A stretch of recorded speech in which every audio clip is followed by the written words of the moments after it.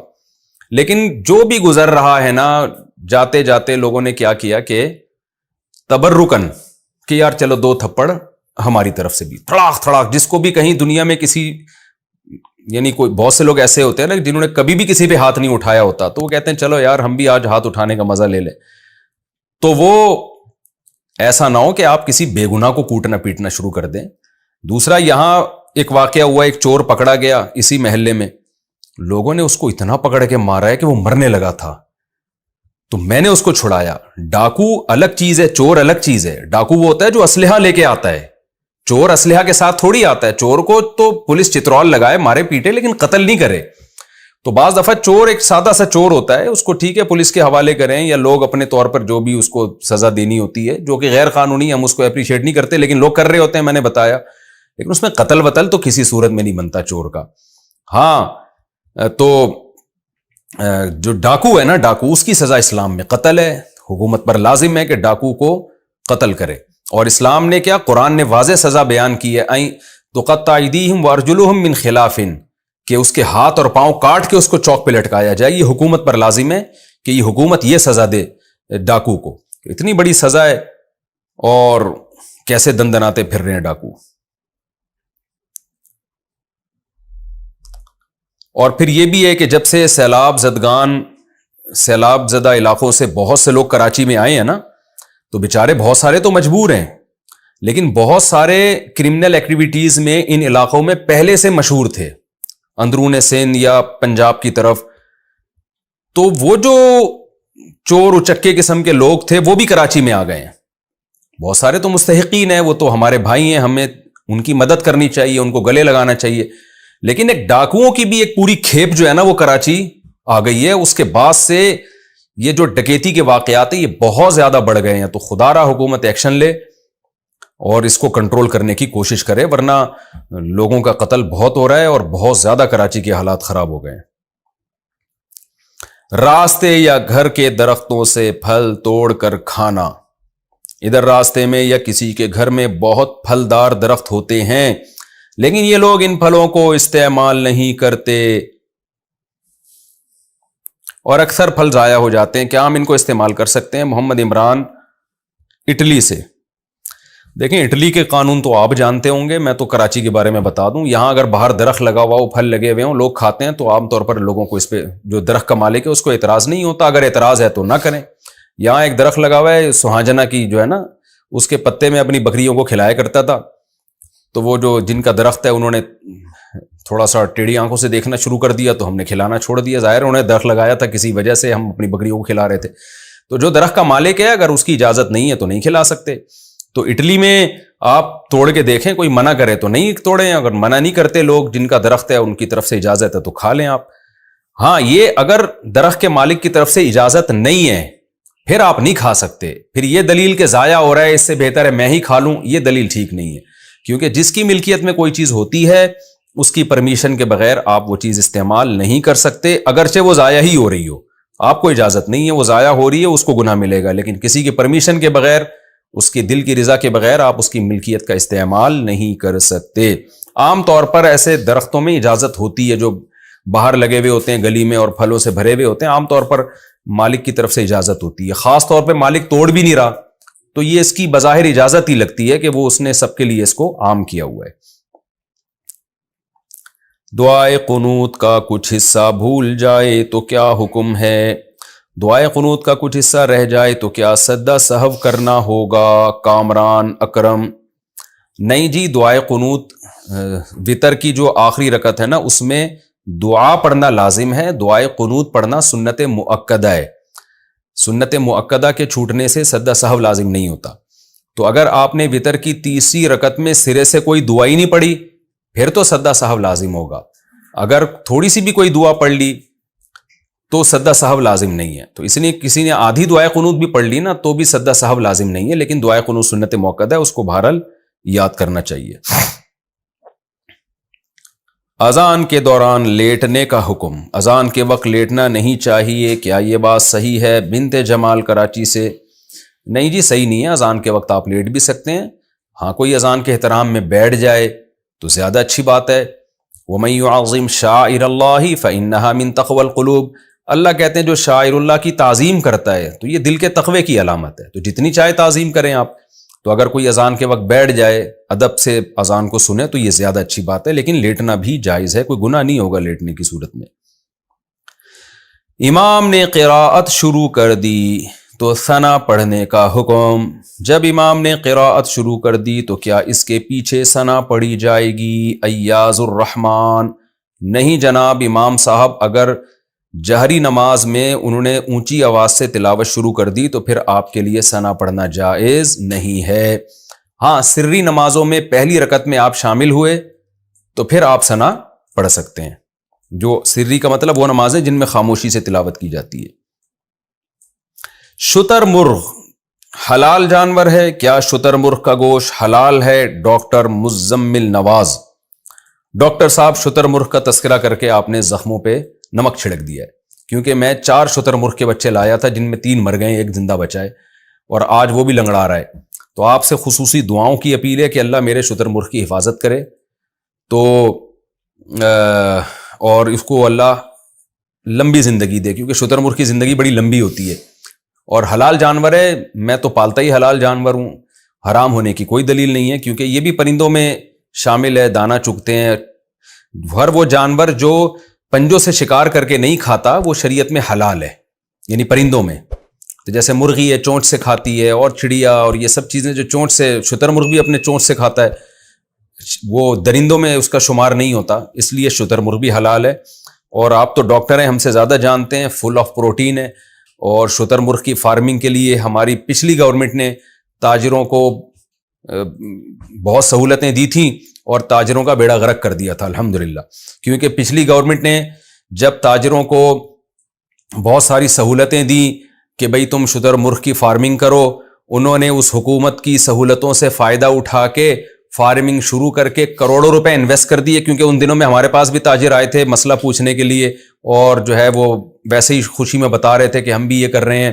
انہوں نے شروع کیا ماشاءاللہ، آپ کو پتہ ہے پاکستان کا نظام حکومت کتنا گندا ہے ماشاءاللہ، وہ حکومت ہی چینج ہو گئی، اگلی حکومت نے کہا کہ ہم آپ کو وہ سہولتیں نہیں دیں گے، وہ پچھلی حکومت کی پالیسی تھی، ہماری نہیں ہے، تو اگلی حکومت نے ان تاجروں کے کروڑوں روپے کا الحمدللہ بیڑا غرق کر دیا۔ اسی وجہ سے کوئی پاکستان میں ڈھنگ کا کام کرتا نہیں ہے کہ گورنمنٹ چینج ہوگی اس کی پالیسی بھی چینج ہو جائے گی۔ امریکہ میں اور کینیڈا میں اور لندن میں گورنمنٹ چینج ہوتی ہے لیکن ان کی بڑی بڑی پالیسیاں اس طرح سے چینج نہیں ہوتی۔ ہمارے یہاں پتہ نہیں کیا غلیظ گندا نظام ہم پر مسلط ہے، اللہ اس عذاب سے ہم سب کو بچائے۔ یہاں کوئی انویسٹمنٹ کرنا چاہتا ہی نہیں ہے، اگلا آ کے ٹانگیں کھینچنا شروع کر دیتا ہے پچھلی حکومت کی پالیسیوں کی، تو سسٹم ہی نہیں ہے کوئی، اللہ ہماری حفاظت کرے۔ تو شتر مرغ سے میرا یہ دکھڑا جو ہے نا تھوڑا سا مجھے ہوا، کیونکہ ان تاجروں کا رونا میں نے دیکھا ہے نا، جنہوں نے لاکھوں کروڑوں روپے لگائے اور پھر اگلی حکومت نے کہا کہ یہ ان کی پالیسی تھی، ہماری نہیں ہے، تو بڑی غرق ہو گئی الحمدللہ۔ الحمدللہ یہ میں تنزیہ کہہ رہا ہوں، خوشی میں نہیں کہہ رہا۔ بہرحال آپ شتر مرغ کھایا کریں، اگر آپ اپنے خرچے پہ کھا رہے ہیں تو کھایا کریں، ڈاکٹر صاحب لوگوں کو بھی مشورہ دیں، اچھا گوشت ہوتا ہے۔ طلاق کے بعد سابقہ بیوی سے بات چیت رکھنا، کوئی شخص اپنی بیوی کو طلاق دے دے لیکن اسے اپنے بچوں کی وجہ سے ان کی ماں سے بات چیت کرنی پڑتی ہے، اور وہ اس کی کزن بھی ہے اور اکثر گھر میں آتی ہے، تو کیا یہ جائز ہے؟ ام طلحہ انگلینڈ سے، جائز ہے بشرطے کہ فتنے کا ذرہ برابر بھی اندیشہ نہ ہو۔ عام طور پر جس بیوی کو انسان طلاق دیتا ہے اگر اس سے بے تکلف ہوگا تو بہت بڑا فتنہ ہوتا ہے، کیونکہ اس سے تو بے تکلف پہلے ہو چکا ہے نا شادی کے بعد، اس سے وہ حجاب نہیں رہتا، اس لیے احتیاط ہی بہتر ہے۔ لیکن بچوں کی خاطر بعض دفعہ بات کرنی پڑتی ہے، تو اگر واقعی بچے ہیں اور بات کرنی پڑ رہی ہے اور فتنے کا ذرا بھی اندیشہ نہیں ہے، ریزرو ہو کے آپ بات چیت کر سکتے ہیں، کیونکہ بچوں کو تو بہرحال دونوں نے مل کے پالنا ہے۔ ہمارے یہاں طلاق کے بعد اتنی نفرتیں ہوتی ہیں کہ بچے چھیننے میں لگ جاتے ہیں۔ اور بھائی بچے تو دونوں کے ہیں نا، تو بچوں کی خاطر تو دونوں رابطہ کر سکتے ہیں۔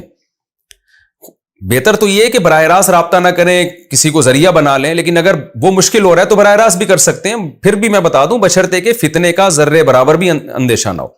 میں نے یہ واقعہ بیان میں بھی کئی بار بتایا ہے کہ ایک دفعہ میں نکاح پڑھانے گیا تو لڑکے کی والدہ پہنچ گئی تھی، والد صاحب دیر سے آ رہے تھے اس محفل میں.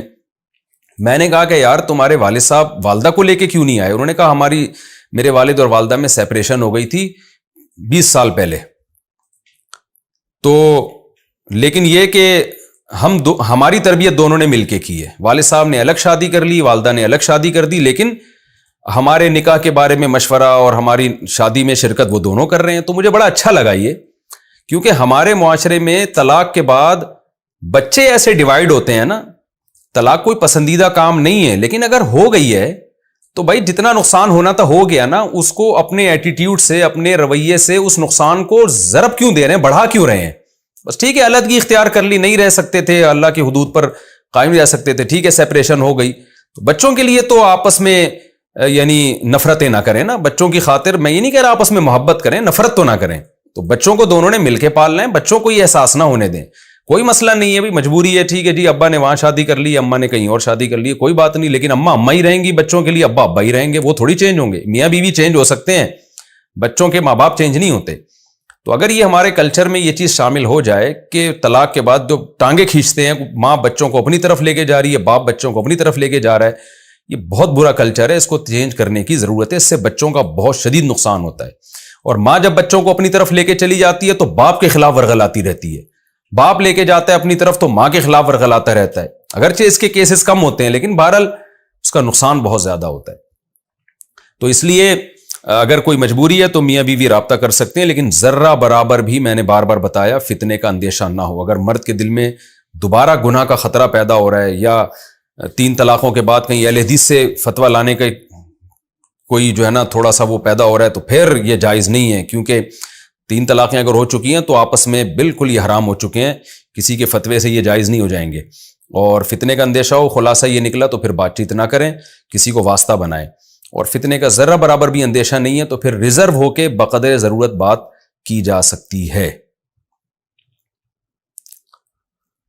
لیکن میں ویسے ہی مشورے کے طور پہ کہہ رہا ہوں، کسی کو بیچ میں ذریعہ بنا لیں تو وہ زیادہ اچھا ہے، تاکہ بدگمانی بھی نہ ہو لوگوں کو.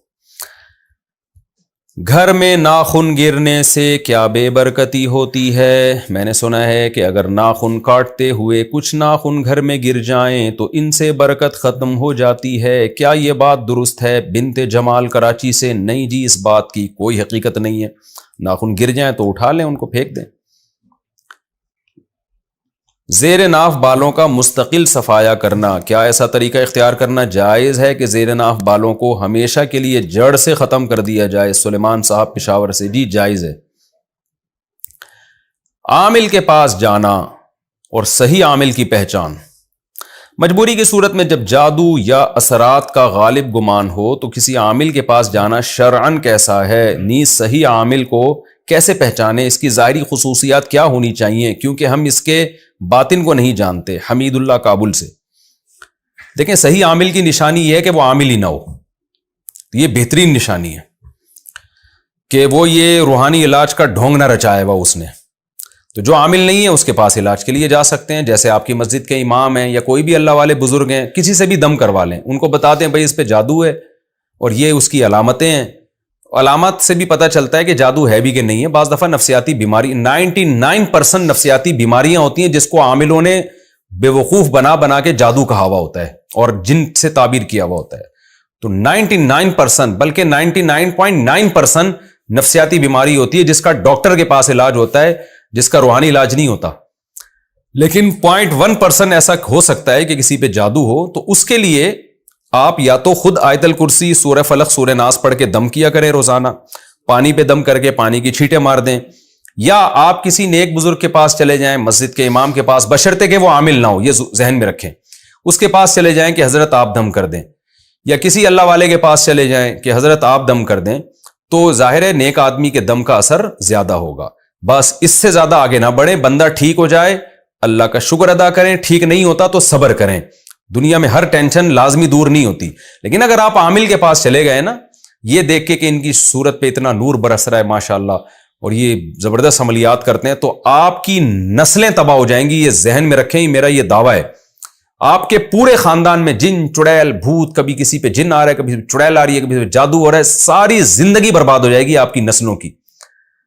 آپ دیکھیں سعودی عرب میں کسی پہ جن چڑیل بھوت نہیں آتا تھا، اب الحمدللہ وہاں بھی آنا شروع ہو گئے ہیں، کیونکہ ہمارے پاکستانی اور انڈینز نے ان کو جا کے دبا کے الو بنانا شروع کر دیا ہے، عربوں کو بھی روحانی علاج کے نام پہ، جس کا نتیجہ یہ نکلا ہے کہ الحمدللہ عربوں پہ بھی جنات آنا شروع ہو گئے. ورنہ ہمیں یاد ہے 20 سال ہمارے ریلیٹو سعودی عرب میں رہ کے آئے، شارجہ میں، دبئی میں، 20 سال سے انہوں نے کسی ایک نفس کو بھی ایسا نہیں دیکھا جس پہ جن چڑیل بھوت ہو، کیونکہ وہاں عامل ہی نہیں تھے. اب الحمدللہ یہاں سے عملیات کے نام پہ ٹوپی ڈراموں نے جانا شروع کیا، اپنی چہروں کے جو ایک کوئی گورا ہوتا ہے عامل، تو وہ زیادہ دکان چلتی ہے اس کی، تو جا کے وہاں عربوں کو بھی الحمدللہ الو بنانا شروع کیا ان لوگوں نے. بند فیکٹریاں چلا رہے ہیں یہاں کے عامل، جا کے عرب بھی الو بننا شروع ہو گئے الحمدللہ. تو اب اللہ کا شکر ہے مکہ مدینہ میں بھی جنات اور چڑیلیں آنا شروع ہو چکی ہیں الحمدللہ، اور یہ سارا کریڈٹ پاکستانیوں کو جاتا ہے. تو اس لیے اگر اپنی نسلوں کو جن چڑیل بھوت سے بچانا ہے تو خدا کا واسطہ روحانی علاج سے بچائیں، عاملوں والے روحانی علاج سے.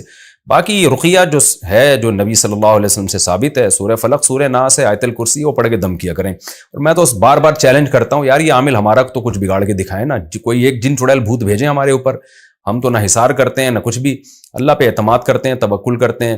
بسم اللہ الذی لا یضر مع اسمہ شیء فی الارض ولا فی السماء وہو السمیع العلیم. یہ دعا الحمدللہ میں صبح و شام پڑھتا ہوں، اللہ کا فضل ہے. تو اللہ پہ ہماری کوئی اوقات نہیں ہے، لیکن اللہ نے بچایا ہوا ہے. اگر ہم ہی روحانی ٹوپی ڈراموں کے پاس جانا شروع ہو جائیں تو یہ تو بیڑا غرق کر دیں. تو اس لیے صحیح عامل کی پہچان یہ ہے کہ وہ عامل ہی نہ ہو. بیوی سے مہر لے کر کاروبار میں لگانا، زبردست، سبحان اللہ. کیا شوہر اپنی بیوی کا مہر ادا کرنے کے بعد بیوی کی رضامندی سے اس کا مہر اپنے کاروبار میں ڈال سکتا ہے؟ اور اس پر جو زکوٰۃ ہوگی کیا وہ بھی شوہر ہی کو ادا کرنا پڑے گی؟ خورشید احمد ڈار، کشمیر سے. بیوی سے جب آپ نے پیسے لیے، اصولی طور پر تو جائز عمل ہے بھائی، کسی سے بھی کاروبار کے لیے پیسے لیے جا سکتے ہیں، تو بیوی سے بھی لیے جا سکتے ہیں. اس میں پرسنٹیج طے کر لیں، بیگم تمہارے اس پیسے پہ جتنا پروفٹ ہوگا اتنے پرسنٹ تمہارا، اتنے پرسنٹ میرا، جائز عمل ہے. جب زکوٰۃ کا ٹائم آئے گا تو جتنے جو اثاثے ہیں اس وقت، جو جتنا آپ کا بزنس چل رہا ہے، جو چیزیں آپ نے بیچنے کے لیے خریدی ہیں، اس میں بیوی کی پرسنٹیج جتنی ہے اس کا 2.5% بیوی پر زکوٰۃ واجب ہوگی، آپ پر نہیں ہوگی، کیونکہ انویسٹمنٹ اس کی ہے.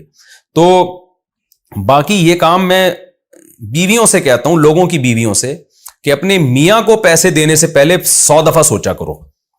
کیونکہ میرے پاس جتنے کیس آئے ہیں، یہ جو خورشید احمد ڈار جو کشمیر سے جنہوں نے پوچھا ہے، ان کے علاوہ کی بات کر رہا ہوں میں، یا جو شوہر اس وقت میرا مسائل کا سیشن سن رہے ہیں، ان شوہروں کے علاوہ کی بات کر رہا ہوں، کہ رپورٹ یہ ہے کہ جب میاں بیوی سے پیسے لے کے کاروبار میں انویسٹمنٹ کرتا ہے تو بیوی کو ایک دھیلا بھی نہیں دیتا. وہ جو رپورٹ آئی ہے نا ہمارے سامنے اب تک کے جو تجربے ہیں، تو سوائے خورشید احمد ڈار کے اور جو لوگ میرے مسائل کا پروگرام سن رہے ہیں، تو عورتوں سے میں کہتا ہوں کہ میاں کو پیسے دینے سے پہلے 100 دفعہ سوچا کرو، کیونکہ گھر کی مرغی دال برابر. میاں کو پتا ہے یہ بیوی میرا کیا بگاڑ لے گی.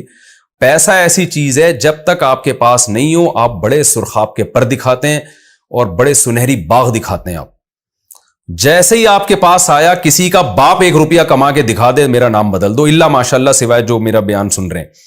تو یہ تجربہ ہے کہ نہیں دیتا بھائی آج کل کوئی کما کے، 2-4 دفعہ ہو سکتا ہے دے دے، پھر نہیں دیتا. تو اس لیے خواتین کو بہرحال چاہیے کہ میاں جب پیسے مانگ رہا ہو تو 100 دفعہ سوچیں، یہ دیکھیں میاں مالی معاملات میں درست ہے یا نہیں ہے.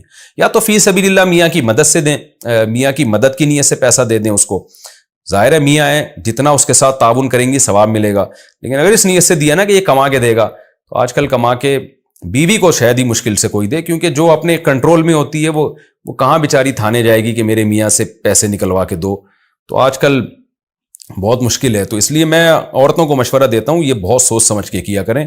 خورشید احمد ڈار جیسے اگر میاں ہیں تو پھر تو ٹھیک ہے، خیال ہے کہ ٹھیک ہے، باقی اللہ ہی بہتر جانتا ہے. نارملی یہ کام آج کل کسی کو پیسہ پکڑانا، جو ہمارے پاس رپورٹیں وہ ٹھیک نہیں ہے، پیسے واپس ملتے نہیں ہیں. سالوں پہلے چوری کی ہو تو کیا زیادہ رقم لوٹائیں گے؟ میں نے 15 سال پہلے ایک آدمی سے 100 روپے چوری کیے تھے اور ایک آدمی کا ناریل چوری کیا تھا. اللہ بچائے.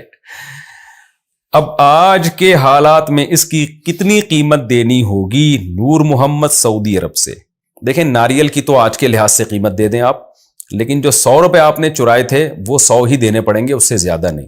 ہاں آپ اللہ کو راضی کرنے کے لیے زیادہ دے دیں کہ یار اس زمانے کے 100 روپے آج تو 5 روپے کے برابر ہوں گے، تو 1000 روپے دے دیں تو زیادہ اچھی بات ہے۔ بہرحال میں مبارکباد دیتا ہوں کہ چلو دیر آئے درست آئے، آپ کو چوری کا احساس ہو گیا، توبہ کی توفیق اللہ نے دے دی، یہ بڑی بات ہے۔ اللہ تعالیٰ آپ کو اس توبہ پہ قائم رہنے کی توفیق عطا فرمائے۔ اور یہ یاد رکھیں اگر آپ توبہ نہیں کرتے نا تو آج ناریل چوری، یعنی کل آپ نے ناریل چوری کیا ہے تو کل جو ہے پھر آپ ڈکیت بنتے بہت بڑے۔ تو جو توبہ نہیں کرتا نا تو وہ پھر جرم میں بڑھتا چلا جاتا ہے۔ تو آپ پاکستان کے کوئی سیاستدان بن جاتے پھر، اگر یہ جتنے ہمارے جو کرپٹ سیاستدان ہیں، جو کرپٹ نہیں ہے ان کی بات نہیں کر رہا، جو کرپٹ سیاستدان ہیں نا، یہ سارے پہلے ناریل ہی چوری کیا کرتے تھے، انہوں نے توبہ نہیں کی تو پھر ملک کے صدر بن گئے، کوئی وزیر اعظم بن گیا اور پوری اسٹیل ملیں اور پتہ نہیں کیا کیا کھا گیا اور کھائے چلے جا رہا ہے۔ تو یہ سب ناریل سے ہی شروع ہوتے ہیں۔ لیکن آپ خوش قسمت ہیں کہ اللہ نے آپ کو توبہ کی توفیق دے دی۔ انشاءاللہ اب آپ اسٹیل مل نہیں چرائیں گے اگر آپ وزیر اعظم بن گئے۔ اچھا جی،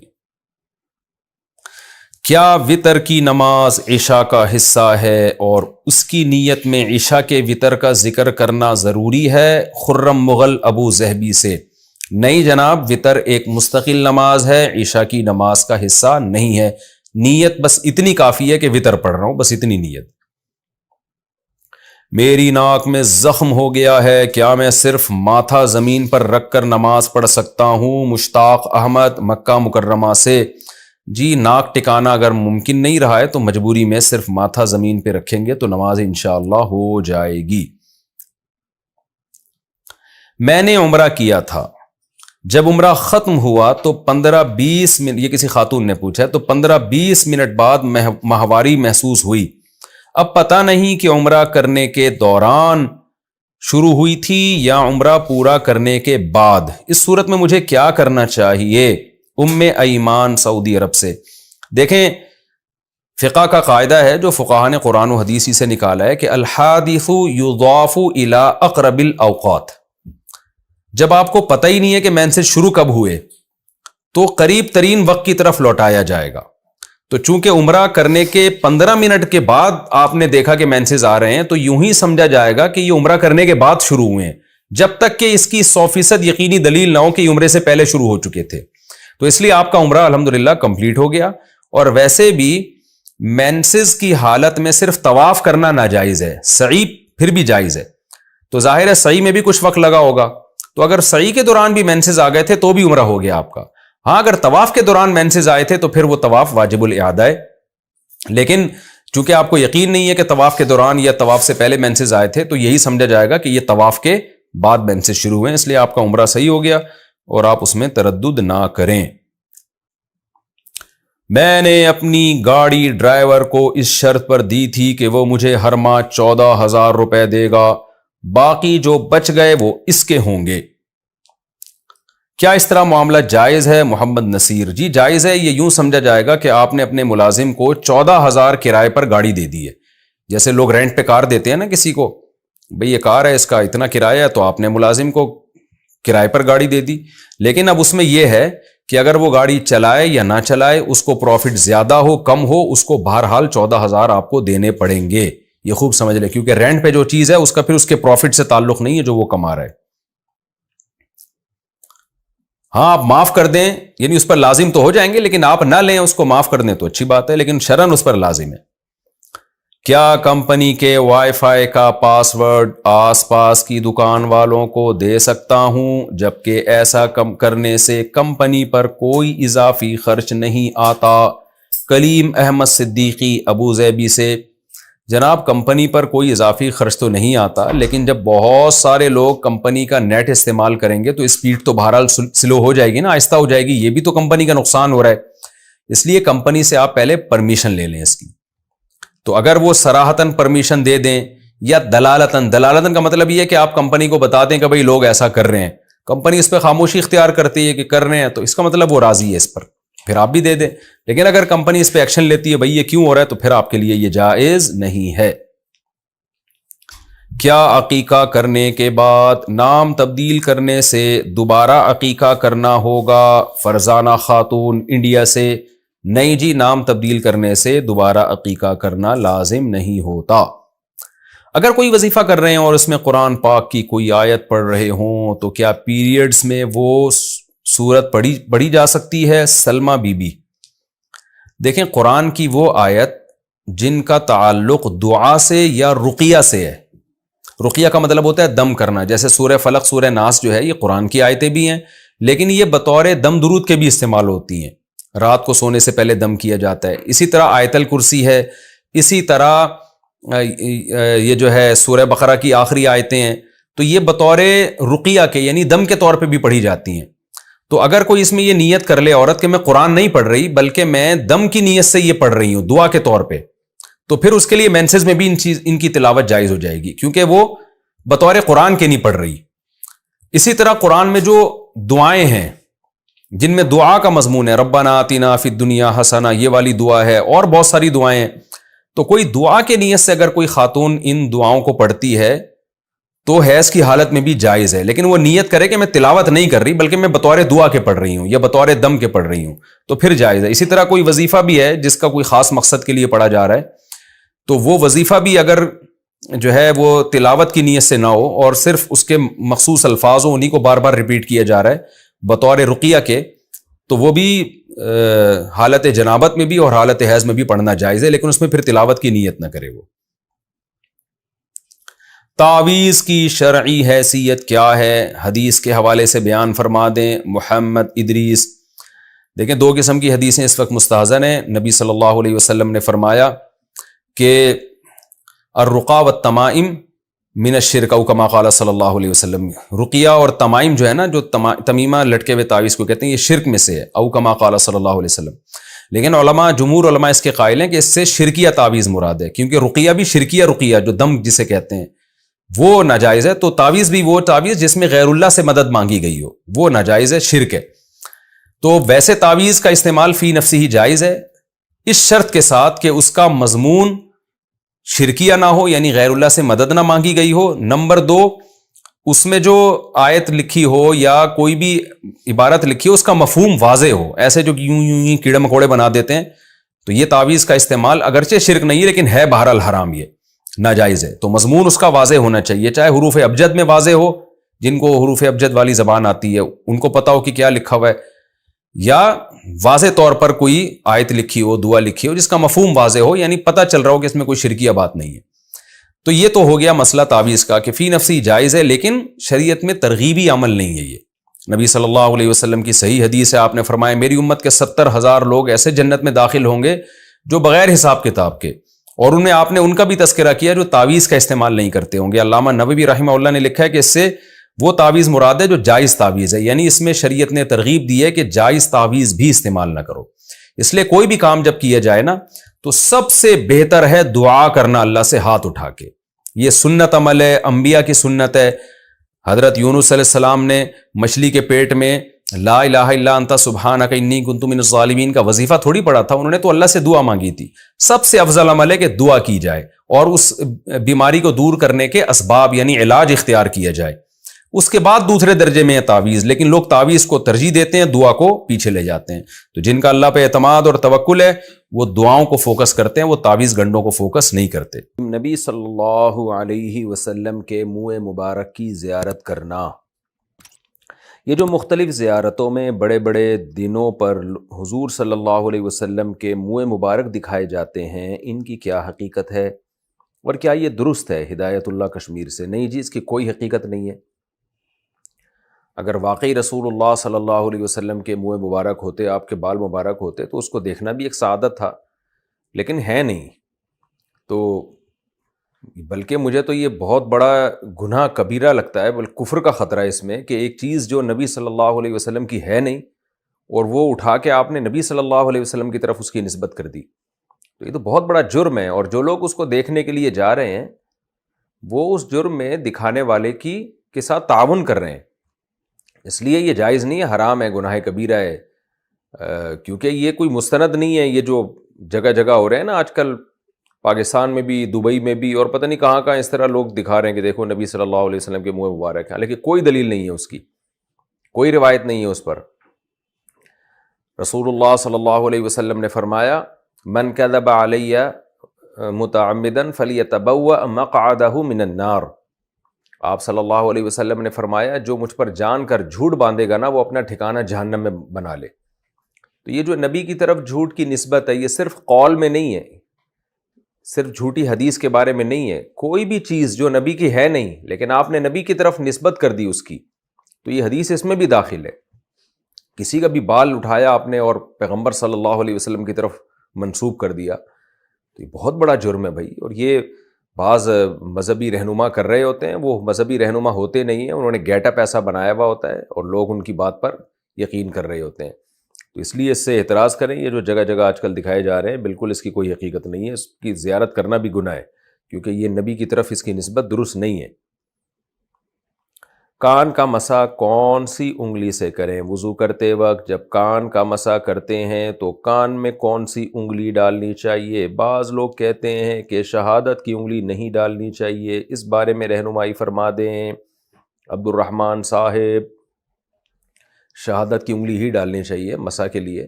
جب ہم کان کا مسح کرتے ہیں تو یہ انگلیاں اس طرح سے مسح کرنا چاہیے کان کا، اور یہ والی جو انگلیاں اس سے کان کے پیچھے کی لو کا مسح کر لینا چاہیے.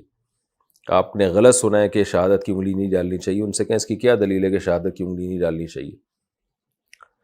وضو کے بعد آسمان کی طرف انگلی اٹھانا، وضو کے بعد دعا پڑھتے وقت آسمان کی طرف شہادت کی انگلی اٹھانا سنت ہے یا نہیں؟ ابو جمانہ سعودی عرب سے. کلمہ شہادت پڑھنا تو سنت ہے، آسمان کی طرف دیکھنا یا انگلی اٹھانا یہ سنت سے ثابت نہیں ہے. صرف کلمہ شہادت پڑھنا سنت سے ثابت ہے اور اس کی ترغیب ہے. دوران حیض درود شریف پڑھنے کا حکم. کیا حیض و نفاس کی حالت میں درود تنجینا اور درود ابراہیمی پڑھ سکتے ہیں؟ فریحہ صاحبہ راول پنڈی سے. یہ درود تنجینا کیا ہوتا ہے بھائی؟ واللہ عالم. وہ درود پڑھا کریں جو قرآن و سنت سے حدیث سے ثابت ہو. تو درود ابراہیمی ثابت ہے، وہ پڑھ لیا کریں اور حالت حیض میں جائز ہے. حالت حیض میں صرف دو کام نہیں ہو سکتے، ایک تلاوت نہیں ہو سکتی اور ایک نماز نہیں ہو سکتی. باقی تو حالت حیض میں کوئی بھی درود پڑھ سکتے ہیں، ذکر اذکار کر سکتے ہیں، اس میں کوئی بلکہ کرنا چاہیے، کوئی گناہ نہیں ہے اس میں. خواتین حالت حیض میں بالکل عبادت چھوڑ چھاڑ کے بیٹھ جاتی ہیں، یہ ٹھیک عمل نہیں ہے. سعودیہ میں جمعہ سے پہلے کی سنتیں کیسے پڑھیں؟ سعودی عرب میں جمعہ سے پہلے کی 4 سنتیں مؤکدہ کس وقت پڑھی جائے؟ کیونکہ یہاں پر وقت داخل ہوتے ہی اذان ہو جاتی ہے اور اس کے ساتھ ہی خطبہ شروع ہو جاتا ہے. محمد عرفان سعودی عرب سے. ہاں یہ بات درست ہے آپ کی، وہاں اذان کے فوراً بعد ہی خطبہ شروع کر دیتے ہیں. بہت سی جگہوں پہ ہو سکتا ہے، بہت سی جگہوں پہ وقت بھی دیتے ہوں. تو اس بارے میں وہاں علماء سے بات بھی کی ہے بڑے بڑے علماء نے، لیکن وہاں پر بس سعودی عرب میں تو ایک آرڈر آتا ہے بادشاہ سلامت کا یا کوئی بھی وہاں کی کمیٹی کوئی آرڈر کر دے، سب اس پر پابند ہوتے ہیں، اس میں کسی کو بحث کی اجازت نہیں ہوتی. ہمارے شیخ حضرت مفتی رشید احمد صاحب رحمہ اللہ تعالیٰ سعودی عرب کے ایک بڑے عالم کے پاس گئے تھے اس سلسلے میں بات کرنے کے لیے کہ بھئی آپ تھوڑا سا ٹائم دے دیں. تو انہوں نے کہا کہ دلیل کیا ہے اس کی، یہ جو آپ کہتے ہیں سنت. حضرت نے دلیل پیش کرنا شروع کی، حضرت نے حدیث پیش کی ان کے سامنے، تو وہ پھر اس پہ انہوں نے کہا کہ بس بحث نہیں، قانون ہے. تو وہاں کا مسئلہ یہ ہے سعودی عرب کا کہ لا بس جو بن گیا یا جو بھی وہاں کے علماء کی کمیٹی کی طرف سے فیصلہ آ گیا تو بس وہ حرف آخر ہوتا ہے. پھر وہ اس میں انتظامی چیزوں میں تو یہ ٹھیک ہے کہ ظاہر ہے حرف آخر کسی کا فیصلہ ہوگا اسی پر عمل کیا جائے گا، لیکن اگر وہ رعایت کر لیں تو زیادہ اچھی بات ہے.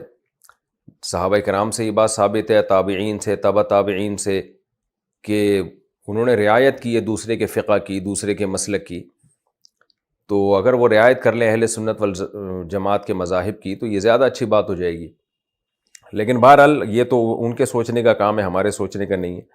وہاں فتنہ پھیلانا بالکل جائز نہیں ہے، لوگوں کو تنگ کرنا اور لوگوں کو وہاں کے علماء کے خلاف یا نظام کے خلاف، کیونکہ بعض لوگ ایسا کر رہے ہوتے ہیں کہ ابے یہ سنتوں کا ٹائم نہیں دیتے، ابے یہ نہیں کرتے. تو یہ بری بات ہے، حرمین میں جا کے منفی باتیں پھیلانے سے روحانیت بہت خراب ہوتی ہے. ان میں بہرحال خوبیاں زیادہ ہیں، خامیاں کم ہیں، تو خوبیوں کو دیکھنا چاہیے. اور جب تک ٹائم نہیں دے رہے تو آپ نہ پڑھیں، پھر نماز کے بعد پڑھ لیں سنتیں، یہی کہا جا سکتا ہے. یا وقت داخل ہوتے ہی اگر تھوڑی دیر سے ظہر اذان ہو رہی ہے تو اس اذان سے پہلے پڑھ لیں، لیکن اگر بالکل ہی ٹائم نہیں مل رہا تو پھر چھوڑ دیں سنتیں، پھر وہ نماز کے بعد پڑھ لیں سنتیں. نماز میں دل پر کیسے قابو کریں؟ کبھی نماز کے لیے کھڑے ہوتے ہیں تو بہت دل لگ رہا ہوتا ہے اور کبھی بالکل دل نہیں لگتا. اس بارے میں رہنمائی فرما دیں. عبداللہ صاحب کراچی سے. دیکھیں یہ ہر ایک کے ساتھ ہوتا ہے. نماز میں دل لگنے کی کیفیات بہت مشکل سے بنتی ہیں جو کنٹینیو رہیں. ایسا ہوتا ہے اللہ والوں کے ساتھ کہ ہمیشہ ان کا دل نماز میں لگتا ہے، لیکن یہ کیفیت بہت مشکل سے پیدا ہوتی ہے. یعنی اس کے لیے آپ کی توجہ ایک طرف مرتکز ہونی چاہیے، آپ کا بہت گہرا اللہ سے تعلق ہونا چاہیے.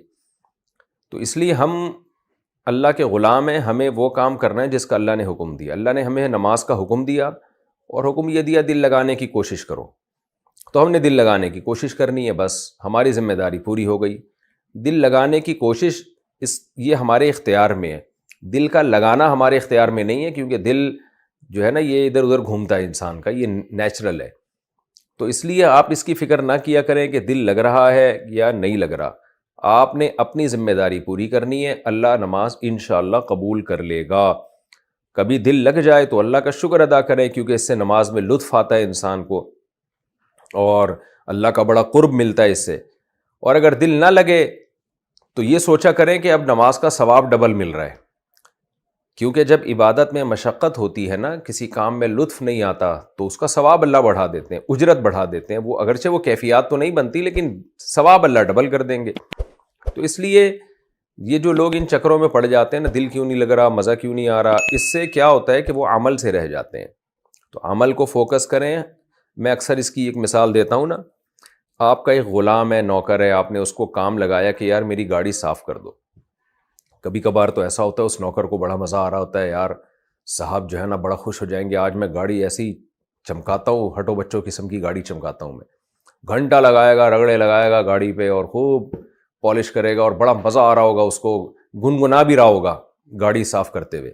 دیکھا ہوتا ہے نا آپ لوگوں نے، بعض ملازمین کام کر رہے ہوتے ہیں، بڑی مستی میں ہوتے ہیں، گنگنا رہے ہوتے ہیں وہ. تو اور کبھی ایسا ہوگا اس کی طبیعت مائل نہیں ہوگی، بس کر رہا ہوگا، جوش نہیں ہوگا اس میں. اب کیا ہے کہ ایک دن آپ نے اس کو کام کا کہا، اس نے آدھا کام کیا اور چھوڑ چھاڑ کے بیٹھ گیا.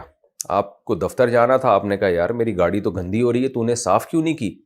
وہ کہہ رہا ہے آج مجھے گاڑی صاف کرنے میں وہ لطف نہیں آ رہا تھا جو ہفتے والے دن آ رہا تھا. آج مجھے وہ میری فیلنگز نہیں بن رہی تھی. آپ کہو گے بھائی فیلنگ گئی تیل لینے، تو کمبخت مجھے آفس جانا ہے، تو میری گاڑی صاف کر جلدی سے. یہ فیلنگ ویلنگ جو ہے نا یہ میرا ہیڈک نہیں ہے، یہ تیرا ہیڈک ہے. جو کام تیرے ذمہ لگایا وہ کر تو. تو جیسے نوکر یہ کہہ کے کام چھوڑ دے کہ میری فیلنگز ہی نہیں بن رہی ہیں، تو اس کا مالک اس کو معاف نہیں کرتا. وہ کہتا ہے تیری فیلنگز یہ تو رکھ، میں نے جو کام لگایا نا تو اس کو فوکس کر. تو اسی طرح بھائی ہم بھی اللہ کے بندے ہیں، اللہ کے غلام ہیں. اللہ نے جو کام ہمارے ذمہ لگایا ہے ہم اس کو فوکس کریں. نماز اللہ نے ہمارے ذمہ لگائی ہے، فیلنگز پیدا ہوں یا نہ ہو، دل لگے نہ لگے، تو ہم نے وہ پڑھنی ہے. تو کبھی ہو جائے فیلنگز تو اللہ کا شکر ادا کریں کہ اچھا ایک لطف آ رہا ہے نماز میں، ایک مزہ آ رہا ہے عبادت میں، تلاوت میں. نہیں ہو رہی بھائی، ہم تو بندے ہیں، ہم تو غلام ہیں، ہم نے کام پورا کرنا ہے. تو یہ بڑا مسئلہ ہے آج کل نا لوگوں کے ساتھ کہ دل نہیں لگ رہا، مزہ نہیں آ رہا، یوں نہیں ہو رہا، ایسے نہیں ہو رہا. ان چیزوں میں لگ جاتے ہیں. شیطان پہلے انسان کو عمل سے روکتا ہے، پھر جب انسان عمل کرنے لگتا ہے تو وسوسوں میں ڈال دیتا ہے اس کو. یہ شیطان کا حربہ ہوتا ہے، تو اس سے بچنا چاہیے. آپ کام کریں، دل لگانے کی کوشش کریں، لگ جائے ٹھیک ہے، نہیں لگے تو بھی ٹھیک ہے. اچھا بھائی، لڑکی پاکستان میں، لڑکا امریکہ میں، نکاح کیسے ہوگا؟ اگر لڑکا امریکہ میں ہے اور لڑکی پاکستان میں ہے تو آن لائن شادی کس طرح ہوگی؟ کتنے وکیل اور کتنے گواہ ضروری ہوں گے اور اس کا کیا طریقہ کار ہوگا؟ لڑکا امریکہ میں ہے تو لڑکی پاکستان ہی چاہے. آن لائن نکاح کیسے ہوگا؟ آن لائن نکاح ایسے ہوگا کہ لڑکا وہاں قاضی صاحب کو، جو بھی پاکستان میں اگر نکاح ہو رہا ہے، پاکستان میں نکاح ہو رہا ہے یا امریکہ میں ہو رہا ہے، جہاں بھی ہو رہا ہے، تو وہاں پر جو بھی نکاح پڑھانے والا بندہ ہے نا، جیسے فرض کریں پاکستان میں نکاح ہو رہا ہے تو لڑکا کیا کرے؟ عام طور پہ نکاح وہاں ہو رہا ہوتا ہے جہاں لڑکا ہوتا ہے، میں نے دیکھا یہ. تو ہم فرض کر لیتے ہیں لڑکا امریکہ میں اور نکاح جو پڑھانے چاہتے ہیں وہ بھی امریکہ میں. تو وہ کیا کریں گے بھی، دلہن سے یا دلہن کے والد سے بہتر ہے رابطہ کریں. دلہن کے والد کہہ دیں اپنی بیٹی سے کہ میں تمہارا نکاح اس آدمی سے اتنے مہر پہ کرانا چاہتا ہوں، تم مجھے اجازت دے دو. بیٹی لڑکی اجازت دے دے. پھر دلہن کے والد سے قاضی صاحب رابطہ کریں. تو لڑکے کے جو قاضی صاحب ہیں وہ لڑکی کے ابا سے کہیں کہ بھائی آپ مجھے اجازت دے دیں کہ میں آپ کی بیٹی کا اتنے مہر میں نکاح فلاں بنتے ڈمکانے سے فلاں بنتے ڈمکانے سے پڑھا دوں. وہ ڈمکانے میں کچھ بھی جو بھی ابا کا نام ہو لڑکے کے، وہ اجازت دے دیں فون پہ، ہاں بھائی میری طرف سے اجازت ہے. پھر قاضی صاحب وہاں امریکہ میں کیا کریں گے بھی، 2 گواہ ہوں گے، ان گواہوں کو پورا تعارف ہوگا دلہن کا. گواہوں کے سامنے دلہن کا تعارف، انٹروڈکشن ہونا پورا ضروری ہے، ان کو پتہ ہو کس کا نکاح کس سے ہو رہا ہے. تو انٹروڈکشن کرانے کے بعد لڑکے سے کہیں کہ بھئی میں نے فلانی بنتے ڈمکانے کا نکاح اتنے مہر میں آپ سے کر دیا. تو وہ کہہ دے میں نے قبول کر لیا، اور گواہ یہ ایجاب و قبول سن رہے ہوں وہاں امریکہ میں بیٹھے ہوئے. اس طرح سے ہو سکتا ہے. اس کو الٹا کر لیں، اگر نکاح آپ نے پڑھانا ہے پاکستان میں تو پھر کیا ہوگا کہ جو لڑکے سے قاضی صاحب اجازت لے لیں، فون پہ اجازت لے لیں یا اسپیکر آن کر کے سب کے سامنے اجازت لے لیں، ہر طرح سے ٹھیک ہے.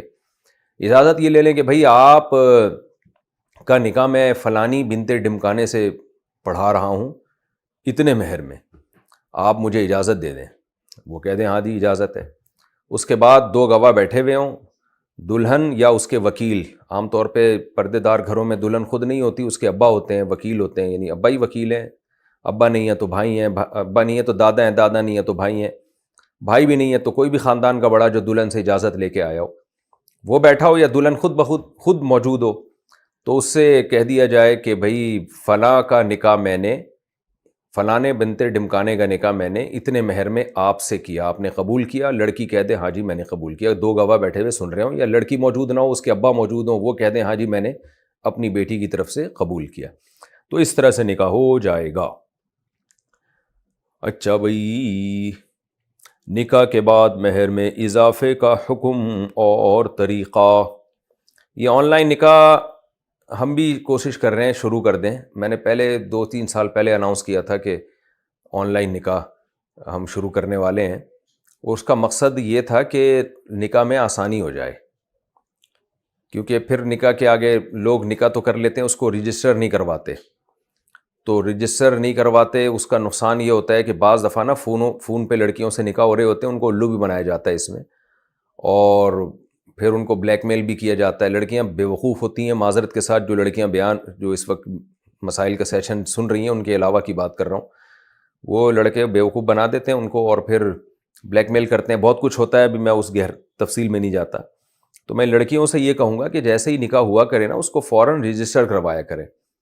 تو نکاح رجسٹرار سے نکاح پڑھانے کا فائدہ یہی ہوتا ہے، وہ رجسٹر کر کے دے دیتا ہے فوراً، کیونکہ ڈاکومنٹ نہیں ہوتے، پھر اختلافات شروع ہو جاتے ہیں. لڑکیوں کی زندگی بڑی خراب ہو جاتی ہے اس سے. مثال کے طور پر نکاح ہو گیا لیکن کوئی ڈاکومنٹ نہیں ہے. اب ہوتا کیا ہے کہ بعض دفعہ لڑکا لٹکا دیتا ہے لڑکی کو، وہ طلاق بھی نہیں دیتا. لڑکی کہتی ہے بھائی یا تو مجھے رکھو، پراپر طریقے سے رخصتی کر کے لے کے جاؤ میرے گھر سے، ورنہ مجھے طلاق دو تاکہ میں کہیں اور نکاح کروں. وہ رکھتا بھی نہیں ہے اور چھوڑتا بھی نہیں ہے. اب پھر کیا ہوتا ہے، ہم پھر ایسی صورت میں تو کورٹ سے یعنی نکاح ختم کرایا جا سکتا ہے، کیونکہ لڑکا رکھنے کے لیے تیار نہیں ہے، تو یہ تو واضح ظلم ہے نا. تو ایسی صورت میں کورٹ کا خلا درست ہوگا. ویسے تو کورٹ کا خلے میں بہت سارے اعتراضات ہیں ہمیں، عام طور پہ جو کورٹ خلا کی ڈگری دیتی ہے وہ ٹھیک نہیں ہے. لیکن یہ جو کنڈیشن ہے کہ لڑکا نہ لے کے جا رہا ہے نہ چھوڑ رہا ہے، یہ تو بالکل واضح ضرر ہے. تو ایسی صورت میں لڑکی کو ہم کہتے ہیں بھئی آپ کورٹ سے خلا لیں. وہ خلا کیسے لے گی؟ اس لیے کہ کوئی ڈاکومنٹ ہی نہیں ہے اس کے پاس، کورٹ مانے گی نہیں کہ آپ کی شادی ہوئی ہے، آپ ثابت تو کرو. تو اس لیے کوشش یہی کیا کریں کہ نکاح رجسٹرار سے نکاح پڑھایا کریں اور اس کو بولیں فوراً اس کو رجسٹر کر کے دے دو. تو ہم نے آن لائن نکاح کا انشاءاللہ دوبارہ ہم شروع کریں گے. یہ 2-4 سال پہلے میں نے ارادہ کیا تھا کہ میں شروع کروں آن لائن نکاح پڑھانا لوگوں کے، تو تاکہ اس میں یہ ہے کہ ان کو فوراً جو ہے نا وہ رجسٹر کر کے دے دیا جائے. تو اس میں اچھا لوگ یہ سمجھ رہے تھے کہ ہم شاید یعنی خدا نخواستہ کم عمر لڑکیوں کو گھروں سے بھگانے کی ترغیب دے رہے ہیں، معاذ اللہ. ایسے لوگوں کے کمنٹس آئے. بات لوگ سمجھتے نہیں ہیں اور کمنٹس کرنا شروع کر دیتے ہیں.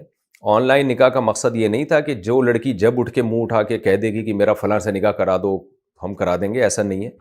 میرے پاس تو کیسز آتے رہتے ہیں کم عمر لڑکیوں کا نکاح میں ان کے والدین کی پرمیشن کے بغیر بالکل بھی نہیں کراتا، اور اس کو میں ٹھیک بھی نہیں سمجھتا. آن لائن نکاح کا صرف اور صرف مقصد یہ ہوگا کہ معاشرے میں جتنا نکاح کو آسان بنایا جا سکے بنا لیا جائے، تاکہ معاشرے میں زنا کم ہو۔ فیس بک پہ لڑکے لڑکیاں دوستیاں لگا رہے ہیں اور بھی بہت کچھ بدماشیاں ہو رہی ہیں، تو بھئی ایک نکاح کا راستہ اللہ نے رکھا ہے، اس کو اختیار کیا جائے۔ باقی ایک الگ مسئلہ ہے کہ کم عمر لڑکی ہے تو اس کو تو ہم ایسے لڑکوں کو موقع نہیں دیتے کہ وہ لڑکیوں کو بیوقوف بنا کے آن لائن نکاح کرتے رہیں۔ ان کم عمر لڑکیاں جو ہیں ان کو تو اپنے باپ سے، بھائی سے پرمیشن لینی پڑے گی، تاکہ خاندان والے انوالو تو ہو نا، لڑکا اس کے جذبات سے کھیل نہ سکے۔ اور جب لڑکی کی ایج کم ہوتی ہے تو باپ اور بھائی صحیح فیصلہ کر سکتے ہیں کہ یہ جو لڑکا جس نے رشتے کا پیغام بھیجا ہے ہماری بیٹی یا بہن کے لیے، یہ سوٹیبل ہے بھی یا نہیں ہے ہماری بیٹی کے لیے، یہ اس قابل بھی ہے یا نہیں ہے۔ لڑکیاں تو بیوقوف بن جاتی ہیں، ان سے چکنی چپڑی باتیں۔ ابھی کچھ دن پہلے ایک کیس آیا تھا نا، میں نے آپ کو بتایا بھی تھا کہ 16 سال کا لڑکا اور 18-19 سال کا لڑکا اور 16 سال کی لڑکی بھاگ کر آئے ہوئے تھے پنجاب سے، کہ اور مجھے کہنے لگے نکاح پڑھا دو۔ میں نے ان سے لڑکی سے کہا، میں نے کہا جو آدمی تمہیں تمہارے ماں باپ کے گھر سے بھگا کے لایا ہے وہ تمہارے ساتھ وفا کیسے کرے گا؟ تو کیسے بیوقوف بن جاتی ہیں، اللہ ہدایت دے ان کو۔ تو اس لیے لڑکیوں کو چاہیے کہ وہ اپنے باپ کو ولی، شریعت نے ولی بنایا ہے باپ کو، تو اس کی مرضی کے بغیر نکاح نہ کیا کریں۔ ہاں باپ ظلم کر رہا ہے، شادی ڈیلے کرتا چلا جا رہا ہے، اور یعنی مسلسل ڈیلے کر رہا ہے اور اچھے اچھے رشتوں کا انکار کر رہا ہے، پھر یہ ظلم ہے۔ ایسی صورت میں بھی پھر کورٹ کا راستہ اختیار کیا جائے۔ ایسی صورت میں بھی گھر سے اس طرح سے بھاگ کے غائب ہو جانا ہے کہ پتہ ہی نہیں بندی لڑکی گئی کہاں پر ہے، ماں باپ کے دل پہ آرے چل رہے ہوتے ہیں، یہ ٹھیک نہیں ہے۔ بہت ایسا ظلم ہو رہا ہو تو کسی عالم سے پہلے مشورہ کر لیں اور پھر کورٹ سے نکاح کیا جائے، تاکہ لڑکا باؤنڈ ہو جائے۔ کورٹ کا نکاح ایسا ہوتا ہے کہ لڑکا بھاگ نہیں سکتا، کیونکہ فوراً کورٹ رجسٹر کر دیتی ہے نکاح کو۔ اچھا بھائی، نکاح کے بعد مہر میں اضافے کا حکم اور طریقہ۔ نکاح اور نکاح نامہ مکمل ہو گیا ہے، اگر اس کے بعد میاں بیوی باہمی رضامندی سے مہر میں اضافہ کرنا چاہتے ہیں تو کیا دوبارہ نکاح کرنا ہوگا؟ نور محمد مکہ مکرمہ سے۔ نہیں جی، ایک دفعہ نکاح ہو گیا تو بس دوبارہ نکاح کی بالکل بھی ضرورت نہیں ہے۔ باقی دوبارہ مہر میں اضافہ چاہتے ہیں تو قرآن نے اس کی اجازت دی ہے کہ سورہ یہ جو 5واں پارہ ہے اس کی شروع کی آیات میں کہ وَلَا جُنَاحَ عَلَيْكُمْ فِي مَا تَرَاضَيْتُمْ بِهِ مِن بَعْدِ الْفَرِيضَةِ، کہ جو بھی نکاح میں مہر طے ہو جائے تو اس میں کوئی حرج نہیں ہے، اس کے بعد بھی تم کسی مقدار پہ راضی ہو جاؤ تو اس میں کمی بھی ہو سکتی ہے، اس میں اضافہ بھی ہو سکتا ہے، کوئی حرج نہیں ہے۔ شادی میں کون سی رسموں سے بچنا ضروری ہے؟ شادی میں ایسی کون سی رسمیں ہیں جو ناجائز ہیں اور جن سے ہمیں بچنا چاہیے؟ نور فاطمہ کراچی سے۔ اس کا اصل جواب تو یہ کہ شادی میں ساری رسموں سے کوشش کریں بچیں اور صرف شادی کریں۔ آج کل شادی میں شادی تھوڑی ہو رہی ہوتی ہے، شادی کے علاوہ کام بہت زیادہ ہو رہے ہوتے ہیں، تو اس لیے شادی جب ہو رہی ہے تو صرف شادی ہی ہونی چاہیے۔ باقی ناجائز رسموں میں یہ جو لڑکا اور لڑکی کا مخلوط ماحول ہے نکاح کے موقع پہ، نامحرم مرد عورتیں بیٹھے ہوتی ہیں اکٹھی، یہ بہت بڑی بے غیرتی ہے، بے شرمی ہے، اس سے اوائڈ کریں، گناہ کی بات ہے یہ۔ شادی کے موقع پہ بارات کا کھانا جو لڑکی کا ابا کھلا رہا ہوتا ہے، یہ ہندوانہ رسم ہے، ایک غیر شرعی رسم ہے، اس کا بائیکاٹ کریں جتنا ممکن ہے آپ کے لیے۔ اور ڈھول باجے ناچ گانے، اس میں اب تو ڈانس پارٹیاں ہو رہی ہیں، یہ ساری بیہودہ رسمیں، اس سے اجتناب کریں۔ اور جہیز کی رسم سے اجتناب کریں، یہ بیہودہ رسم ہے۔ اور اس کے علاوہ پتہ نہیں گاؤں دیہاتوں میں تو کیا کیا ہو رہا ہے، دہی مل رہے ہیں اور جوتا چھپائی، اور سالیوں سے پھر دولہا کی ہنس ہنس کے باتیں ہوتی ہیں اور بڑی فری ہو رہا ہوتا ہے وہ، اور سالیاں بھی بڑی فری ہو رہی ہوتی ہیں، یہ سب بیہودہ حرکتیں ہیں۔ پھر آج کل ایک اور بیہودہ حرکت یہ شروع ہوئی ہے، بلکہ آج کل کیا ہے، بھی بہت پہلے سے ہو رہی ہے، کہ دلہن کے ڈپارٹمنٹ میں جو ہے نا، جہاں لڑکیاں بیٹھی ہوئی ہوتی ہیں وہاں نکاح کے بعد دولہا کو لا کے بٹھاتے ہیں اور پھر ان کی تصویریں لیتے ہیں۔ تو یہ بھی بیہودہ حرکت ہے بھائی۔ وہ لڑکا دولہا جو ہے وہ لڑکیوں میں زنانے میں کیوں جا رہا ہے؟ لڑکیوں میں لڑکا گوں کھاتا، کوئی دولہا آیا کرے نا اس طرح لڑکیوں میں آ کے بیٹھا کرے تو یہ اوپر لکھ کے لگا دیا کریں لڑکیوں میں لڑکا گوں کھاتا، تیری دلہن ہے تجھے مل جائے گی، وہاں جا کے تو تصویریں لے لینا اس کے ساتھ، تو کیوں تو لڑکیوں میں آ رہا ہے؟ اور کیوں اس کو، یہ بیہودہ چیزیں ہیں۔ نکاح ایک سنت ہے، اس کو سنت طریقے پہ ہی کرنا چاہیے، اور اللہ کی بہت بڑی نعمت ہے، دولہا کو اللہ کا شکر ادا کرنا چاہیے، میرا گھر بس رہا ہے، مجھے دلہن مل رہی ہے، تو میں اللہ کا شکر ادا کروں, اللہ کی نافرمانی نہ کروں. وہ الٹا اور اللہ کی نافرمانی کر رہا ہوتا ہے. تو یہ بری حرکتیں ہیں, یہ ساری بےہودگیاں جو شادیوں میں ہو رہی ہیں غلط ہے. سعودی عرب میں اب تک تو یہی ہوتا ہے, اللہ آگے جو وہاں ماحول تبدیل ہو رہا ہے اللہ بس حفاظت ہی کرے, لیکن اب تک تو سعودی عرب کا ماحول بڑا اچھا ہے. وہاں بالکل اس کی پرمیشن نہیں ہوتی کوئی لڑکی کوئی خاتون جو ہے وہ مردانہ میں چلی جائے یا کوئی مرد عورتوں میں آ جائے. تو بہت سخت اس کی پابندی ہوتی ہے. اور لڑکیوں کو ایک صاحب نے یہاں تک بتایا کہ جو خواتین کا ڈپارٹمنٹ ہے اس میں موبائل لے جانے کی اجازت نہیں ہوتی, تاکہ کہ ایسا نہ کوئی خاتون کسی خاتون کی تصویر نہ کھینچ لیں یہاں پہ. تو اتنا سخت پردہ ہوتا ہے. ٹھیک ہے وہاں بھی ماحول آہستہ آہستہ چینج ہو رہا ہے, اللہ ہمارے بلاد حرمین کی اللہ حفاظت کرے. تو یہ تمام رسومات بیہودہ رسمیں ہیں. صرف ولیمہ ایک سنت ہے, ولیمہ کی رسم ہونی چاہیے, اس میں بھی خواتین الگ ہوں مرد الگ ہوں, اور نکاح کے موقع پہ چھوارے بانٹے جا سکتے ہیں. باقی ساری رسمیں غلط ہیں. اتنا کافی ہے بس جو ہے نا یہ جو. اور حدیث میں دف بجانے کی بھی اجازت ہے. تو اگرچہ علماء اس زمانے میں اس سے منع کرتے ہیں کیونکہ لوگ دف بجانے میں حدود پہ نہیں رہتے, لیکن اگر کسی نے دف بجا دیا صرف نکاح کی اناؤنسمنٹ کے لیے, خوشی کے اظہار کے لیے, تو اس کی بھی گنجائش ہے.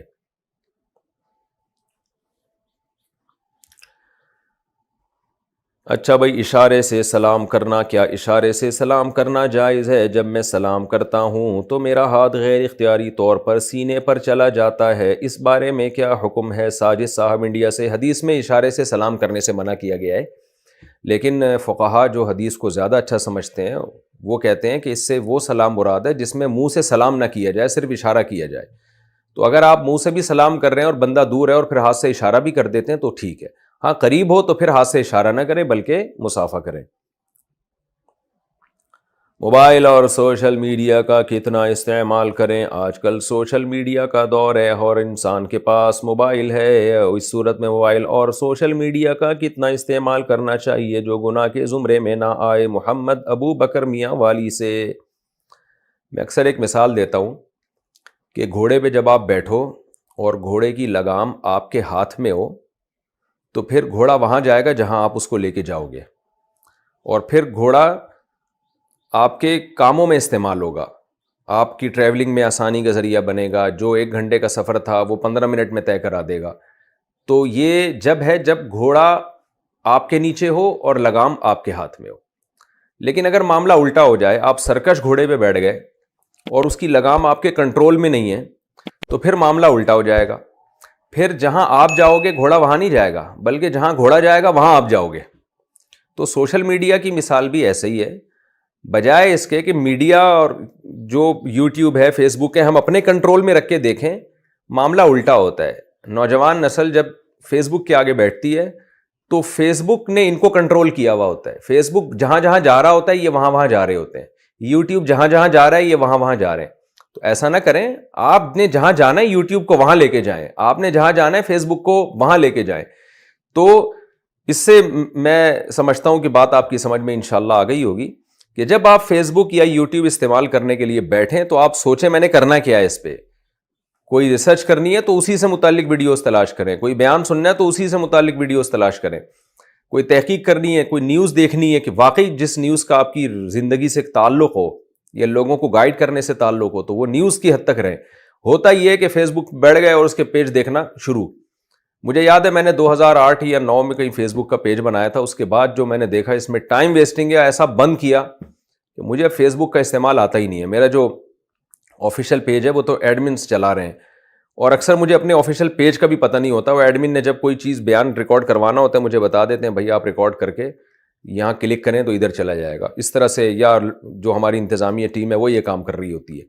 تو مجھے اندازہ ہو گیا تھا بھائی یہ تو اتنا ٹائم ویسٹنگ ہے, اتنی ٹائم ویسٹنگ ہے اس میں. تو جو ضرورت کی چیز ہے بھائی اس کو استعمال کرو, اور ٹائم بھی اپنا ایک باؤنڈ کریں کہ میں نے اتنا بیٹھنا ہے یوٹیوب یا فیس بک پہ. یہ تھوڑی کہ سارا دن موبائل ہاتھ میں بس دیکھ رہے ہیں, دنیا میں کوئی غم ہی نہیں ہے, کوئی کام ہی نہیں ہے. تو پہلے اپنی زندگی کا ایک ہدف بنائیں کہ میں نے یہ میرا ہدف ہے, اس کو میں نے یہاں تک میں نے پہنچنا ہے. تو اصل اس کو فوکس کریں. اس میں پھر یوٹیوب کا سہارا بھی لیں, فیس بک کا سہارا بھی لیں, اس میں جو بھی ذرائع ہیں ان کا سہارا لیں. تو اس میں یہ ہوگا کہ جیسے آپ کی پہلے ایک منزل ہے, آپ گھوڑے پہ بیٹھے, آپ کو پتہ ہے کہ میں نے جانا انڈا موڑ ہے. ویسے گھوڑے پہ کوئی انڈا موڑ جاتا نہیں ہے, لیکن مثال دینے پہ گورنمنٹ کی طرف سے کوئی پابندی نہیں ہے. آپ نے کہا میں نے جانا انڈا موڑ ہے، تو پہلے ہدف متعین کیا، پھر گھوڑے کو اس حساب سے آپ گھماتے رہیں گے. اور کبھی ایسی جگہ بھی آئیں گی جہاں گھوڑا نہیں جا سکتا، تو آپ گاڑی میں بیٹھ جائیں گے، رشے میں بیٹھ جائیں گے، گدھے میں بیٹھ جائیں گے، پیدل چلنا شروع کر دیں گے. تو آپ نے زندگی کا ایک ہدف بنایا، تو اس میں آپ کو کبھی یوٹیوب کا سہارا لینا پڑے گا، کبھی فیس بک کا سہارا لینا پڑے گا، کبھی دونوں کو سائڈ پہ لگا کے پیدل چلنا پڑے گا، کبھی کتابوں کا سہارا لینا پڑے گا. بہت سارے کام آپ کی زندگی میں آئیں گے جو آپ کو آپ کے ہدف تک پہنچانے میں معاون اور مددگار بنیں گے. لیکن اب کیا ہے، آپ کی زندگی کا کوئی ہدف ہے نہیں، یوٹیوب ہی ہدف ہے آپ کی زندگی کا، فیس بک ہی ہدف ہے، تو پھر تو بیٹھے رہو ساری زندگی. تو یہ جو سوشل میڈیا ہے، یہ ہمیں ترقی دلانے کے لیے، اس کی اصل کام یہ نہیں ہے کہ ہمیں برباد کرے ہمارا ٹائم. اس کا اصل مقصد یہ ہے کہ ہمارے مفید کاموں میں مدد کا ذریعہ بنے. تو ہم اس کو غلط استعمال شروع کر دیتے ہیں اور ٹائم ویسٹ کرتے ہیں. تو اس لیے کوئی متعین ٹائم نہیں ہے کہ کون کتنا وقت لگائے، بلکہ اس کا تعلق اس سے ہے کہ آپ کو ضرورت کتنی ہے. ہو سکتا ہے ایک آدمی کو ضرورت 6 گھنٹے کی ہو، اس کے کام اس طرح کا ہو کہ اس کو 6 گھنٹے سوشل میڈیا پہ بیٹھنا ہو، اور ہو سکتا ہے ایک آدمی کی ضرورت آدھا گھنٹہ بھی نہ ہو. تو یہ ہر آدمی کے کام پر ڈیپینڈ کرتا ہے. اور اگر کوئی آپ کا ہدف ہی نہیں ہے تو پہلے ہدف بنائیں، اس کو حاصل کرنے کی کوشش کریں. اور عام لوگوں سے تو یہی ہے کہ سوشل میڈیا کے لیے ٹائم کم از کم آخری درجے میں یہ کہ ٹائم متعین کر دیں کہ میں آدھا گھنٹہ، پونا گھنٹہ، بہت زیادہ 1 گھنٹہ، اس سے زیادہ میں سوشل میڈیا کا استعمال نہیں کروں گا، باقی ایکٹیویٹیز میں ٹائم گزاریں. توبہ پر ثابت قدم کیسے رہیں؟ توبہ کرنے کا کیا طریقہ ہے؟ کوئی ایسا عمل بھی بتا دیں کہ اگر انسان ایک بار توبہ کر لے تو اس پر قائم رہے. نیز کیا ہر بار گناہ کرنے کے باوجود ہمیشہ توبہ قبول ہو جاتی ہے؟ دیکھیں، توبہ کے بارے میں اللہ کا قاعدہ یہی ہے کہ جب تک موت کا غرغرہ نہ لاحق ہو اور سکرات موت اپنی آنکھوں سے نہ دیکھ لے، اس وقت تک اللہ تعالیٰ توبہ قبول کرتے ہیں.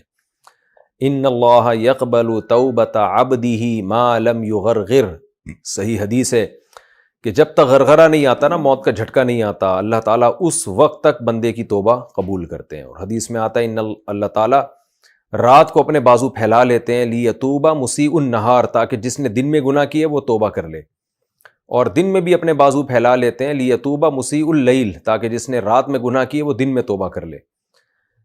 تو قانون اللہ کا یہی ہے. لیکن 2 چیزیں جو آپ نے سوال میں بھی پوچھی ہیں، توبہ کا طریقہ کیا ہے اور توبہ پر قائم کیسے رہا جائے، اور توبہ کی اصل جو چیز پوچھنے کی تھی ڈیفینیشن کیا ہے. دیکھیں، توبہ کی ڈیفینیشن یہ ہے کہ جب آپ سے گناہ ہوا، آپ توبہ کریں اور یہ عزم کریں، ارادہ کریں میں دوبارہ یہ گناہ نہیں کروں گا. 3 رکن ہیں توبہ کے. ایک تو یہ کہ جو آپ نے کیا اس پہ آپ کو ندامت ہو، یہ نہ ہو کہ چلو اچھا ہے مزے اڑا لیے میں نے، کوئی بات نہیں، اچھا ہے نا، ساری زندگی تو مزوں میں گزری ہے، آخر میں تھوڑا سا اینڈ میں توبہ کر لیتے ہیں، مزے اپنی جگہ توبہ اپنی جگہ، ایسا نہ. آپ کو ندامت ہو کاش میں یہ جرم نہ کرتا. نمبر 2، اس وقت اس گناہ کو چھوڑ دیں. تیسرا، آئندہ نہ کرنے کا عزم اور عہد کریں، پکا عہد ہو آئندہ نہ کرنے کا. یہ 3 رکن جب پائے جائیں گے تو توبہ ہو جائے گی، اللہ گناہ کو معاف کر دیں گے. اور پھر آئندہ آپ نے جو عزم کیا ہے نا کہ اے اللہ میں یہ جرم نہیں کروں گا یا نہیں کروں گی، اس عزم کے سچے ہونے کی دلیل یہ ہے کہ آپ گناہ سے بچنے کے اسباب اختیار کرنا شروع کر دیں.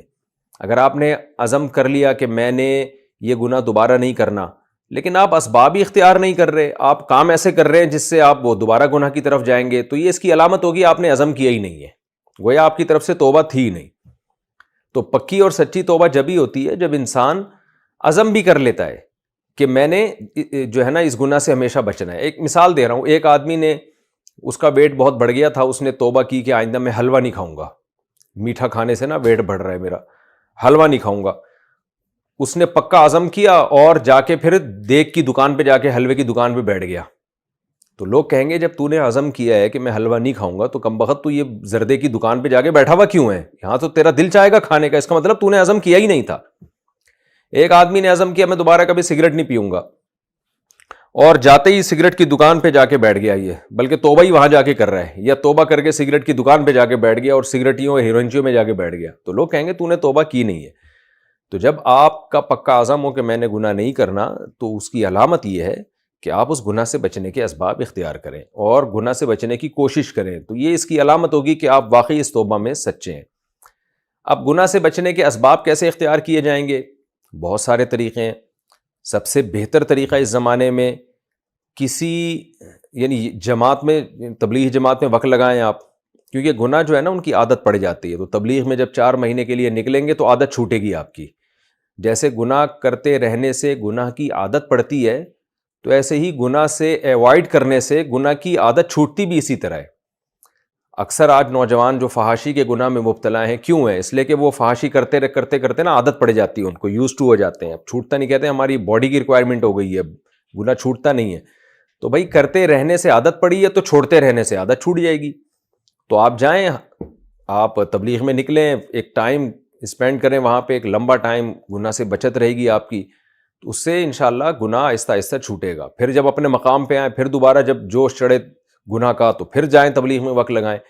اور ایک اور طریقہ ہے، کسی اللہ والے سے اصلاحی تعلق قائم کیا جائے جو واقعی بزرگ ہوں، کیونکہ آج کل بزرگی کے نام پہ ڈرامے بازی بھی بہت چل رہی ہے. تو آپ نے دیکھنا ہے کہ کوئی ایسا بزرگ ہو جو واقعی اللہ والا ہو اور دین پہ آپ کو چلا رہا ہو. وہ تو ایسے بزرگ سے آپ اصلاحی تعلق قائم کریں، خود بھی دین پہ چلتا ہو اور اس کے پاس بیٹھنے سے اللہ کی محبت پیدا ہوتی ہو، گناہ کی نفرت پیدا ہوتی ہو. ایسے کسی اللہ والے سے اصلاحی تعلق قائم کریں گے تو انشاءاللہ اس سے بھی بہت فائدہ ہوگا. جتنے بھی ماضی میں بڑے بڑے بزرگان دین گزرے ہیں، کوئی بھی شاید ایسا نہ گزرا ہو جس نے کسی کو اپنا شیخ نہ بنایا ہو. تو کوئی بھی ایسا نہیں گزرا کہ صحبت، اہل اللہ کی صحبت کے بغیر دین آنا بڑا مشکل ہے. بہت مشکل ہے کہ آپ کے اندر تبدیلی آ جائے. صحابہ نے نبی کی صحبت اٹھائی، تابعین نے صحابہ کی صحبت اٹھائی. تو آپ بھی جب تک کسی اللہ والے سے تعلق قائم نہیں کریں گے، اللہ والوں کی صحبت نہیں اٹھائیں گے، بہت مشکل ہوگا کہ انسان گناہ سے بچے. لیکن میں نے بتایا اللہ والا کا مطلب یہ نہیں کہ جو مشہور ہو، نہ نہ نہ نہ. اللہ والے کا مطلب آپ اس کی محفل میں بیٹھیں، جلد بازی نہ کریں، اس کے بارے میں لوگوں سے معلومات کریں، اس کے بیانات سنیں، اس کے بارے میں بیٹھیں، پھر ایک ٹائم گزارنے کے بعد فیصلہ کریں کہ میں نے اس سے تعلق قائم کرنا بھی ہے کہ نہیں کرنا. جلد بازی نہ کریں، کیونکہ بعض دفعہ ایسا ہوتا ہے کسی کو بزرگ سمجھ کے انسان بیعت ہو جاتا ہے، جب اس کے قریب جاتا ہے پتہ چلتا ہے یہ تو بہت بڑی فراڈی ٹائپ کی چیز ہے یہ تو، پھر انسان ایمان سے بھی جاتا ہے، سارے علماء سے بدگمان ہونا شروع ہو جاتا ہے. کیونکہ اس زمانے میں نا فراڈ بہت ہے. گیٹ اپ چینج کرنا کوئی مسئلہ نہیں ہے. لوگ شلواریں اونچی کر کے ٹخنے سے اور داڑیاں رکھ کے لوگوں کو الو بنا رہے ہیں. میرا تو بہت تجربہ ہو گیا ایسے لوگوں کے ساتھ جو داڑیاں رکھتے ہیں اور چہروں پہ ایسا نور برس رہا ہوتا ہے، اور ایسے بڑے بڑے فراڈی ہوتے ہیں کہ آپ کی سوچ ہوگی انہوں نے داڑھی رکھی اس لیے، شلواریں ٹخنوں سے اوپر کی ہی لوگوں کو الو بنانے کے لیے ہوتی ہیں. ایسے لوگ ہوتے ہیں. میں نہیں کہہ رہا جو داڑھی رکھتا ہے یا شلوار ٹخنوں سے اوپر رکھتا ہے وہ بیوقوف بناتا ہے، نہ نہ نہ، یہ مطلب نہیں ہے. میں یہ کہہ رہا ہوں کہ بیوقوف بنانے والے لوگ، الو بنانے والے لوگ بھی بعض دفعہ ایسا گیٹ اپ اختیار کر لیتے ہیں. مولوی لوگ چور نہیں ہوتے، بعض چور مولویوں کا گیٹ اپ بنا لیتے ہیں. دیندار لوگ داڑھی والے چور نہیں ہوتے، لیکن بعض چور داڑھی رکھ لیتے ہیں، یہ کہنے کا مقصد ہے. تو ایسے موقع پہ جو ہے نا بہت احتیاط کی ضرورت ہے. تو اس لیے میں چند مشائخ کا نام لے بھی دیتا ہوں، اگر ان سے اصلاحی تعلق قائم کیا جائے تو بڑا فائدہ ہوتا ہے. حضرت حکیم اختر صاحب کے سلسلے کے ہیں، حضرت فیروز میمن صاحب اکثر دیکھا گیا ان سے جنہوں نے اصلاحی تعلق قائم کیا ان کی زندگی میں بڑی تبدیلی آئی ہے.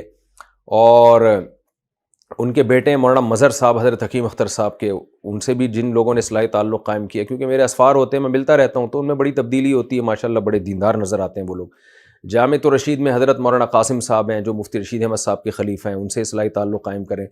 اور اس طرح کچھ مشائخ ہیں جن کے میں نے نام لیے، کچھ اور بھی ہیں.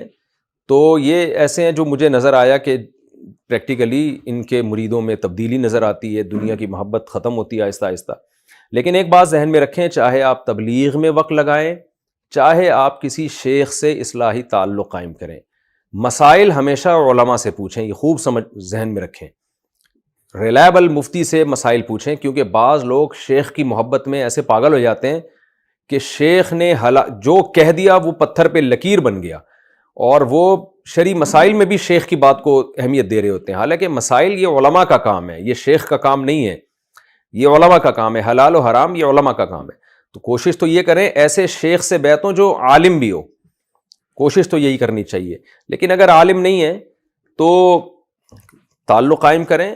بعض دفعہ ایسے شیخ سے فائدہ زیادہ ہو رہا ہے تو جو عالم نہیں ہوتا، انسان کا مزاج اس سے مل رہا ہوتا ہے، فائدہ اس سے زیادہ ہو رہا ہوتا ہے.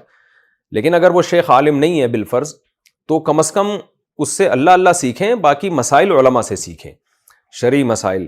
میرے پاس بہت سارے کیسز آتے ہیں کہ ہمارے شیخ نے یہ کہا ہے کہ سب جو ہے نا وہ شادی بھی ہم سے پوچھ کے کرو، تو میں اس سے کہتا ہوں بھائی یہاں شادی تو باپ باپ سے پوچھ کے کرنی ہے، باپ اور ماں کو اللہ نے اس میں پہلے حق دیا ہے، بہو نے ان کے ساتھ رہنا ہے، شیخ کے ساتھ تھوڑی رہنا ہے۔